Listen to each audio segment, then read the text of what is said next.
Hoş geldiniz Gülnar. Çok sağ olun, çok sağ olun Sevinç xanım dəvətə görə. Gün inşallah çox verimli, çox pasientlərimizə maarifləndirici bir çıxışımız olar. İnşallah tabii ki. Biz zaten birbirimizden burada pasientlere göre qiyabi əlaqə saxlaya bilirik. Yani bu şekilde ya verilişte ya kamera önündə belə əlaqə saxlaya bilirik. Və bugün çox maraqlı belə deyim ki, söhbətlər olacaqdır. En çok bizim ortak geldiğimiz mövzular ne olur? Omurga problemleri, disk yırtıkları, daha çok hallarda biz bu problemlerle karşılaşmışız. Neye göre? Çünkü günümüzde bu problemler çoktu. Daha önceler ne olurdu? Biz daha çok osteochondroz deyəndə yaşlı insanların hastalığını başa düşürdük. Yaşlı insanlar olur. Ama bugünkü günümüzde bu yaşa baxmır.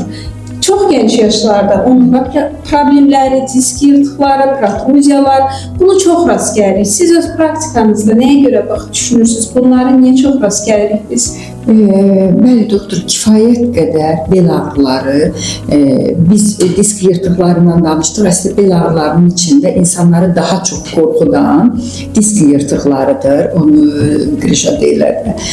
Bu bel yırtıqları kifayət qədər insanları qorxuya salır. Amma əslində bel ağrılarının səbəbləri içində mexaniki bel ağrıları daha çox rast gəlinir. Disk yırtıqları daha azdır içində. Sadəcə bu bir kabus kimi səslənir deyələr. İnsanların həkimə müraciət səbəbi əsasən yırtıqdır. Bəzən öz başına durub MRT-yə gedirlər və bunu oxuyan kimi ki, burada yırtıq var nəticədə. O zaman durub bizə, sizə, ya nevroloqa, ya fizioterapevtə gəlirlər. Niyə çox artıq? Çünki pasif həyat tərzi desək daha düz olar ki, pasif həyat tərzinə bağlı olaraq onurğa ətrafı əzələ və bağlar kifayət qədər möhkəm olmadıqda sümüyün üzərində, yəni onurğanın üzərində düşən yükün miqdarı çoxdur və bunun nəticəsində də sümük arası disklər yüklənməyə bağlı olaraq yer dəyişirlər. Ya protruzya şəklində qarşımıza çıxırlar və yaxud da yırtıq şəklində qarşımıza çıxırlar.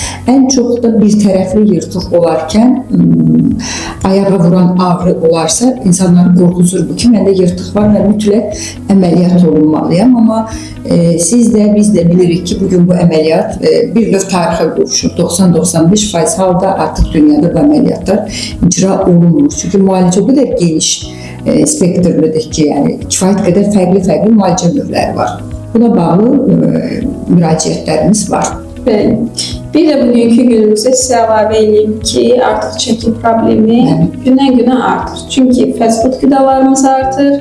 Hem de dediğiniz gibi pasif hayat tərzi artır. Tabii ki insan ağır çeki ne zaman yani problem yaradır. Ağır çeki daha çok hallarda biz onurğanın bel şöbəsinə yüklənir və orada bizə problem yaratmış olur. Ona görə birinci növbədə mən də bir nevroloq olaraq öz pasientlərimə də deyirəm ki, ən birinci işin olsun arıqlamaq, ikinci işin doğru dürüst fiziki aktivliklə məşğul olmaq olsun ki, bunu sağlam həyat tərzinizə çevirsəniz zaten bu problemlərlə rastlaşma riskiniz minimuma enmiş olacaqdır. Yaxşı, biz deyək ki, burada deyirsiniz daha çox hallarda mexaniki ağrılar olur.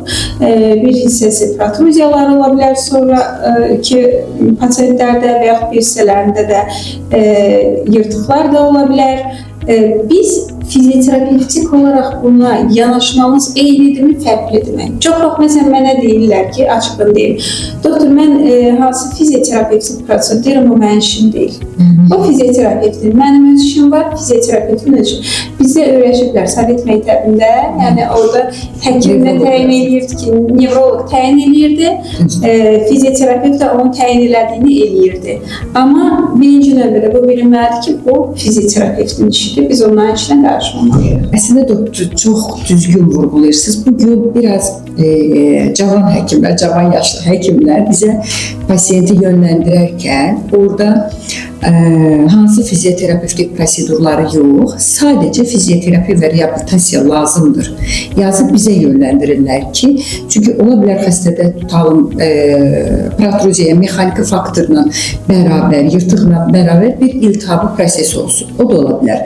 Məsələn, spondilit var xəstədə. Biz o zaman fizioterapiya prosedurlarına seçici yanaşırıq. Çünki məsələn, istilik, dərin isidicilər, bunlar bildiyimiz kimi iltihab prosesinin əksinə yayılmasına səbəb ola bilər. Və yaxud da bugün olur, kifayət qədər görürük xəstələrimizdə ki, xəstədə bel yırtığı var, spondilit var, kəskin olaraq və hətta qan analizlərində bəzi iltihabı göstəricilər artıb, amma xəstənin belinə bizdən öncə bir parafin təyin olunur. Yəni bu bir yol verilməzdir. Ona görə mütləq necə ki biz xəstəyə nə antidepressant yazmarıq və yaxud da digər nevroloji preparatları heç vaxt yazmırıq. Hətta pasiyentdə bəzən məsələn hissiyat zəifliyi falan da yanaşı olaraq rast gəlirsə, əgər pasiyent ilk bizə gəlirsə, o zaman biz nevroloqa göndəririk ki, mütləq bizim müalicəmiz yanaşı getməlidir. Ən çox istifadə edəcəyik biz fizioterapiya prosedurlarından ağrıya yönəlmiş və qan dövranını artıran prosedurlar. Bunlar elektroterapiyadır, sonra yüksək intensivlikli lazer terapiyasıdır, ultrasəs terapiyasıdır. Elektroterapiya demişkən bunu da deyək ki, çox əvvəlki dövrlərdə ən çox elektroforez istifadə olunurdu, yadınızdadırsa. Artıq bu bir növ tarixə qovuşub, bunlardan istifadə olunmur. Bu bir həmişə deyirəm pasiyentə, bu qaldı bu Sovet ölkələrinin əvvəlki müalicə dövrüdür ki, indiki dövrdə məsələn Avropa məktəbində bu yoxdur, Amerika məktəbində artıq elektroforezin nə olduğunu hətta belə bilmirlər.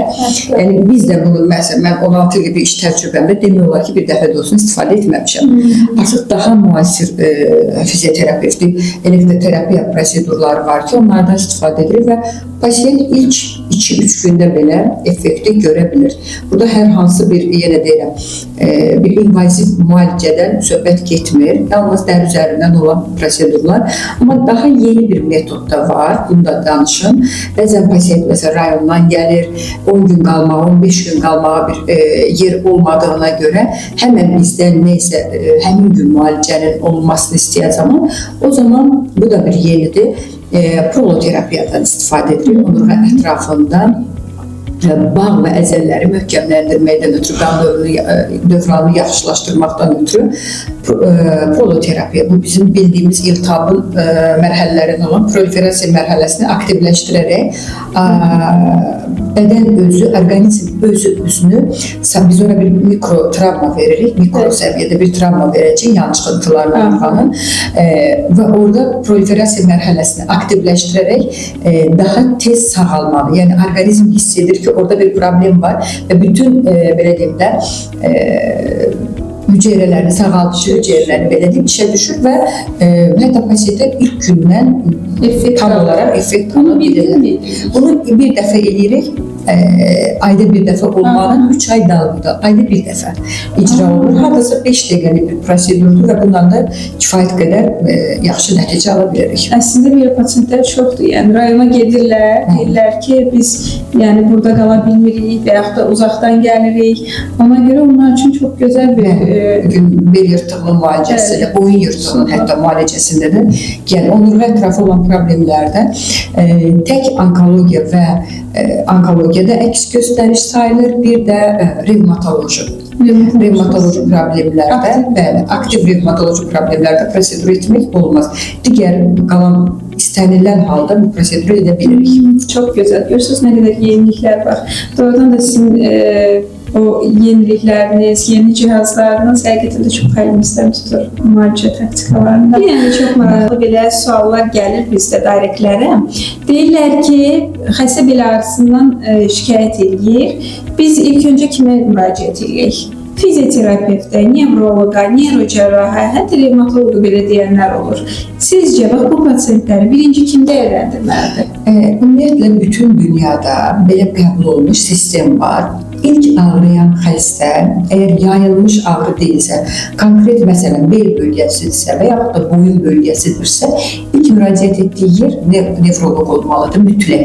Nevroloq nevroloji baxış keçirəndən sonra ya MRT müayinəsinə və yaxud da KT müayinəsi lazımdırsa ona göndərəndən sonra və yaxud da EMG, EEG, yəni bu nevroloqun işidir ki, ondan sonra tam dəyərləndirir. Əgər cərrahiyyəlik bir problem vardırsa neurocərraha, yoxdursa o zaman həkim fizioterapevtə. Yəni bunun altına xətt çəkərək deyəcəm ki, həkim fizioterapevtə yönləndirməsi lazımdır. Çünki bugün bildiyimiz kimi biraz bizim problemli işimizdir ki, fizioterapistə isə artıq həkim fizioterapevt yönləndirir ki, hansı prosedurların, əgər reabilitasiya lazımsa reabilitasiya ilə məşğul olmalıdır. Və yaxud da hər hansı bir cihazlardan, yəni fizioterapevtik prosedurlar lazımdırsa, onda həkim fizioterapevt qərarını verir. Yəni, xülasə mütləq və mütləq nevroloqa müraciət. Birinci növbədə deyirəm və bunu mən demədim, bunu kollegam dedi.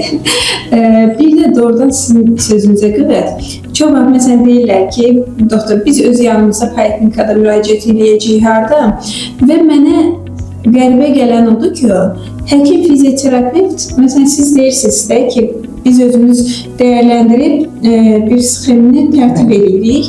Amma mənə zəng vururlar ki, doktor, biz nə prosedur edirik? Yəni, bunu fizioterapevtlər demək ki, həkim fizioterapevt deyildi, onu soruşam.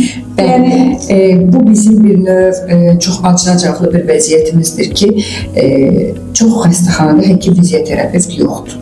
Hətta poliklinikalarda yoxdur və sadəcə tibb bacıları var və xəstələr də öyrəşiblər, o çox uzun illər öncədən bu formada gedirdilər ki, sadəcə mənə elektroforez edən və yaxud da başqa bir nə varsa cihazlarda ondan istifadə edin.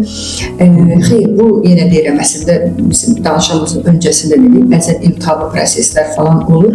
Mütləq və mütləq həkim fizioterapevt tərəfindən dəyərləndirilməlidir. Bəzən olur ki, pasiyentə biz ümumiyyətlə fizioterapiya olmaz deyirik.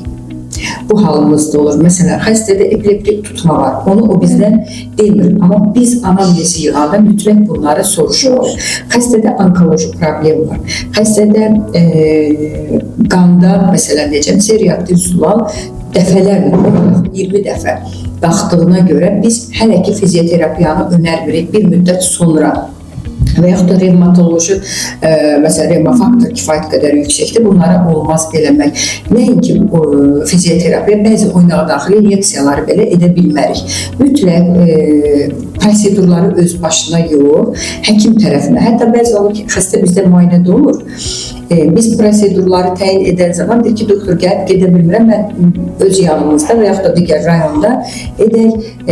Bəzən olur ki, biz yazdığımız prosedurlar belə düzgün icra olunmur. Məsələn, deyəcəm, biz deyirik ki, elektroterapiyada tensiz icra olunsun, orada gedir, yalnız olduğuna görə elektroforez edirlər və bunu pasiyent bilmir. Axırda bizim nəticəmizin aşağı olması gəlir, çıxır ki, soruşur ki, pasiyent bizdən ki, doktor elədi, amma effekti almadı.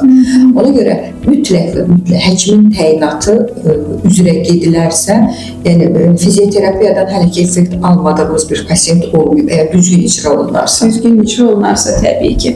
Bir də sizə belə bir sual, çox pasientləri maraqlandıran suallardan biri də olur ki, məsələn, fizioterapiya şöbəsinə pasiyenti göndərən zaman, deyək ki, döş nahiyəsində bir osteoxondroz var, eyni zamanda pasiyentin yanaşı fibroz kistik dəyişikliyi, mastopatiyası, onlar qorxurlar ki, mən fizioterapiya şöbəsinə gedəmərəm. Belə şeylərin münasibətiniz necədir? Deməli, biz ümumiyyətlə, yəni biz deyərkən istənilən, həkimliyin istənilən sahəsində biz Ümumdünya Səhiyyə Təşkilatının qəbul etdiyi protokolla hərəkət edirik. Nə göstərişdir, nə əks göstərişdir. Həmçinin onu da deyək, süd vəzi ilə bərabər çox vaxtda deyirlər ki, uşaqlıqda bir miom var və digər məsələn problemlər var, bunlardır. Olmaz, ümumiyyətlə fizioterapiyadakı əks göstərişlərin içində bunlar yazılmıyor. Həmçinin zor problemində deyirlər ki, qalxın müharibəsinin dəyişikliklərində ki, doktor bizi qoymadılar və yaxud da mən özüm bilirəm ki, belə bir şeylər sonra olmaz. Xeyr, bunlar əks göstəriş deyil. Mən əks göstərişləri deyəcəm. Birinci yerdə durur onkoloji problem. Əgər remisyon dövrü deyilsə, aktiv onkoloji problem, sonra revmatoloji problemlər. Əgər yenə deyirəm, xronik revmatologiya varsa, revmatoloji problem varsa, o zaman edə bilərik. Amma kəskin proseslərdə olmaz. Kaheksiyalarda olmaz, epileptik tutmalarda olmaz. Bədən temperaturunun 38-dən yuxarı olmasında olmaz və çox yaşlı xəstələrdə, bir də onu deyim, ürək və böyrək çatışmazlığında da olmaz fizioterapiyaları etmək. Digər qalan hallarda, məsələn, yenə deyirəm, əgər polip varsa uşaqlıqda və yaxud da bağırsaq divarında, bu da bildiyimiz kimi polip bir müddət sonra onkologiya riski olduğuna görə biz də o zaman ehtiyatla davranırıq, dərin isiticilərdən istifadə etmirik, daha səthi qan dövranı düzəldənlərdən istifadə edəcəyik. Amma qalan problemlərdən demək olar ki, əks göstəriş yoxdur. Bunu mən yox, protokola əsasən cavablayıram. Bəli, baxın, ona görə də belə həqiqətən pasientlər çoxdur. Çünki əhalinin çox hissəsində dəqiqə araşdırsan, xoşxassəli süd vəzində fibroz dəyişiklik də var, zobda xırda düyünlər də var, nəzarətdə qalması. Əksər insanlarda var. Yəni bu əks göstəriş deyil fizioterapiya. Bir də onu da qeyd edeyim, əks göstərişdən danışdığımız kimi siz də biz də kifayət qədər MRT nəticəsində fəqərənin cisminə hemangiomada, yəni qan sızmadan söhbət gedir. Biz ümumiyyətlə bu sonluq olma bitən xəstəliklərdən biraz qorxuruq, çünki onkologiya məsələsinə görə, amma yeganə bəlkə də hemangiomadır ki, bunun onkoloji riski yoxdur. Burada da bəzən hətta həkimlər bizə göndərəndə deyirlər ki, yox, burada fizioterapiya yox, digər nəsə eləsinlər, amma fizioterapiya olmaz. Çünki bu hemangioma onkologiya çevrilə bilər. Qətiyyən bu belə deyil. Bu sadəcə və sadəcə qan sızmadır. Yəni bunun fizioterapiya əks göstərişi yoxdur. Yoxdur. Belə. Çox sağ olun. Çox doğrudan da maarifləndirici oldu. Düşünürəm ki, bir çox insanların beyindəki suallar bundan cavab tapıldı. Təşəkkür edirəm. Siz sağ olun, dəvətə görə təşəkkürlər. Siz sağ olun. Əgər sizə də maraqlı oldusa, verimli və maarifləndirici oldusa, bizim bu kanalımızı like etməyi, öz yaxınlarınıza göndərməyi unutmayın ki, sayımız daha da artsın. Təşəkkürlər.